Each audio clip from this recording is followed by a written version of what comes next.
Praise the Lord. सबको जय मसीह की। आज मैं आप सबको एक सच बताना चाहती हूँ मसीह लोगों के बारे में। ऐसे बहुत से सवाल जो एक मसीह व्यक्ति से पूछे जाते हैं या ऐसी बहुत सी बातें जो उनके विषय में की जाती है, मैं उनके विषय में आप सबको बताना चाहती हूँ। और मैं चाहती हूँ कि आप इस वीडियो को जरूर शेयर करें ताकि बहुत से लोग इस सच को जानने पाए, क्योंकि वचन कहता है जब तुम सत्य को जानोगे सत्य तुम्हें स्वतंत्र करेगा। आमीन। परमेश्वर का वचन यूहन्ना की किताब 3:16 में वचन कहता है, क्योंकि परमेश्वर ने जगत से ऐसा प्रेम रखा कि उसने अपना इकलौता पुत्र अर्थात यीशु मसीह दे दिया, ताकि जो कोई उस पर विश्वास करे वह नष्ट न हो परंतु अनंत जीवन पाए। Praise God. वचन कहता है परमेश्वर ने जगत से ऐसा प्रेम रखा कि उसने अपना इकलौता पुत्र यीशु मसीह दे दिया, ताकि जो भी उस पर विश्वास करे वह नष्ट न हो परंतु अनंत जीवन पाए। ये सुसमाचार जो है, ये सुसमाचार पूरे जगत के लोगों के लिए है। वचन कहता है परमेश्वर ने जगत से ऐसा प्रेम किया। तो पहला सवाल जो एक मसीह व्यक्ति से पूछा जाता है वो ये है कि क्या आपने धर्म परिवर्तन किया है, या उनके विषय में कहा जाता है कि इन्होंने तो धर्म परिवर्तन किया है। जब आप पवित्र शास्त्र बाइबल को पढ़ेंगे, इस पूरी बाइबल में ईसाई धर्म नाम का एक भी शब्द नहीं दिया हुआ है। धर्म परिवर्तन जैसा कुछ भी नहीं है। यीशु मसीह हमारा धर्म परिवर्तन करने नहीं पर जीवन परिवर्तन करने आए हैं। धर्म, इस वर्ड का जब आप मीनिंग देखेंगे, इस वर्ड का मतलब है राइट वे ऑफ लिविंग, और वो एक ही हो सकता है। और वचन कहता है, यीशु मसीह ने कहा आई एम द वे, मैं ही मार्ग हूं। और दूसरी बात जो एक मसीह व्यक्ति के विषय में की जाती है कि इन्होंने तो बहुत से पैसे लिए होंगे धर्म परिवर्तन करने के लिए। मैं आपके साथ कुछ केसेस डिस्कस करना चाहती हूँ। कुछ ऐसे लोग जो फाइनेंशियल प्रॉब्लम में होते हैं और जब वो मसीह में आते हैं वो ब्लेस्ड होते हैं, वो अपने लाइफ में बढ़ोतरी को देखते हैं। मैं उनके रीजन आप सबके साथ शेयर करना चाहती हूँ।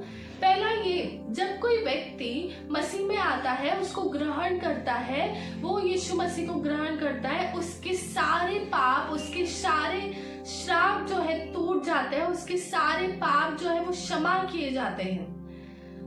तो अगर कोई ऐसा व्यक्ति, घर में कोई ऐसा एक व्यक्ति हो जो एडिक्टेड हो, जो शराब पीता हो या उसे कोई भी आदतें हो, तो आपको पता है कि ऐसे घर में जो जितना भी वहां पे मतलब पैसा होता है, जो भी होता है, वो इन सारी चीजों में ही चला जाता है। तो जब कोई ऐसा व्यक्ति यीशु मसीह में आता है, परमेश्वर उन्हें बदलते हैं, उनका जीवन परिवर्तन करते हैं, जिनके वजह से वो उन बुरी आदतों से छूट जाता है।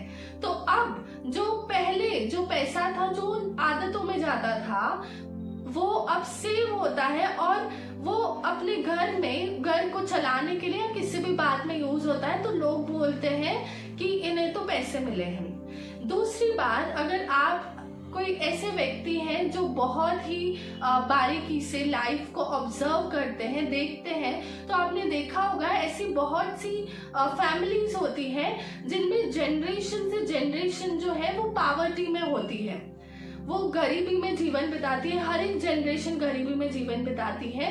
ऐसा इसलिए नहीं होता कि उनके नसीब में ऐसा लिखा होता है या परमेश्वर ऐसा चाहते हैं कि उनके लाइफ में हो। ऐसा इसलिए होता है कि कुछ ऐसे कर्सेस होते हैं, जब वो यीशु मसीह में आते हैं तो यीशु मसीह के नाम से वो श्राप तोड़े जाते हैं और वो जो भी फिर काम करते हैं वो उसमें सफल होते हैं और ब्लेस होते हैं और फाइनेंशियल ब्लेसिंग को देखते हैं।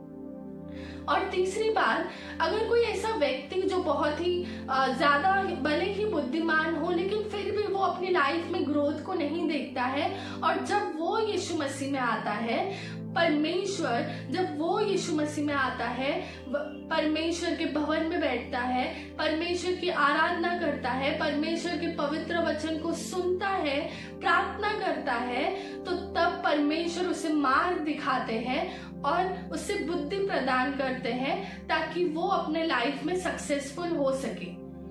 और परमेश्वर उन सारे लोगों को ब्लेस करते हैं जिसकी वजह से वो फाइनेंशियली ब्लेस होते हैं। ऐसा इसलिए नहीं कि उनको कुछ पैसे दिए जाते हैं। मैं आप सबको ये पूछना चाहती हूँ, आप मुझे बताइए कि वो पैसे कब तक किसी को दिए जाएंगे?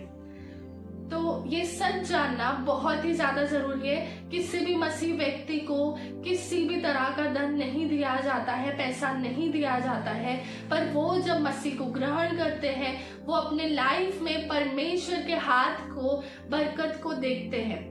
और अगर वो कोई बीमार व्यक्ति आता है तो वो ठीक होकर जाता है। और तीसरी बात जो किसी मसीह व्यक्ति से पूछी जाती है वो ये है कि आप यीशु मसीह का प्रचार क्यों करते हैं, आप गवाही क्यों देते हैं? आप ये सब जान लीजिए। अगर कोई व्यक्ति, आपका कोई दोस्त या कोई भी आपसे जब सुसमाचार शेयर करता है या आपको अपनी गवाही बताता है, तो आप जान लीजिए कि वो व्यक्ति आपसे बहुत ज्यादा प्यार करता है, क्योंकि वो जानता है कि वो पहले किस स्थिति में था और बाद में वो कैसे उसने अपने जीवन में बदलाव को देखा। अगर आप उनकी बातें ध्यान से सुने तो आपको ये सुनने को मिलेगा कि वो व्यक्ति पहले कैसे था और यीशु मसीह में आने के बाद उसके घर में या उसमें क्या क्या बदलाव आया। तो वो अपनी गवाही को देते हैं जो उन्होंने एक्सपीरियंस किया होता है लाइफ में, और वो लोग आपसे बहुत ज्यादा प्यार करते हैं और वो चाहते हैं कि जैसे वो खुद प्रॉब्लम से निकले हैं वैसे ही वो चाहते हैं कि आप भी किसी प्रॉब्लम में हैं तो आप भी उनसे बाहर निकले और उस अनंत जीवन को पाए और परमेश्वर के प्रेम को अपने लाइफ में महसूस करें।